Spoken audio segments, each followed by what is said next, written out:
chính thức của hai diễn viên hàng đầu Trung Quốc, Triệu Lệ Dĩnh và Lâm Canh Tân. Từ sớm, hàng trăm phóng viên của các hãng truyền thông lớn như Sina, Tencent, Iki, CCTV Entertainment và cả Reuters đã có mặt tại khu vực cổng chính.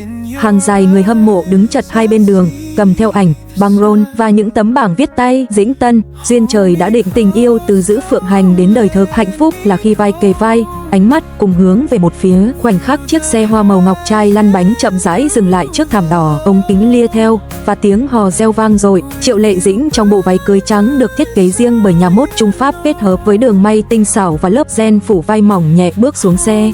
Cô mỉm cười, nụ cười ấy vẫn như năm nào trong các buổi họp báo phim, dịu dàng, kín đáo nhưng lại có sức lan tỏa mạnh mẽ. Bên cạnh cô, Lâm Canh Tân trong bộ vest đen cổ điển, gương mặt nghiêm nghị mà hạnh phúc không giấu nổi, ánh mắt chăm chú nhìn cô. Từ khoảnh khắc ấy, truyền thông biết đây không chỉ là một sự kiện giải trí mà là một bản tuyên ngôn về tình yêu, định mệnh và sự thủy chung trong thế giới showbiz đầy biến động. Duyên trời đã định, cụm từ mà nhiều tờ báo đã dùng trong tiêu đề, không chỉ là lời tán tụng sáo rỗng. Nếu nhìn lại hành trình của hai người, từ lần đầu hợp tác trong Sở Kiều Chuyện đến Giữ Phượng Hành, rồi hàng loạt tin đồn, tin phủ nhận, khoảng cách và những lần tái ngộ, có thể nói mọi chặng đường, mọi ánh nhìn, mọi cú chạm tay đều như được sắp đặt bởi số phận.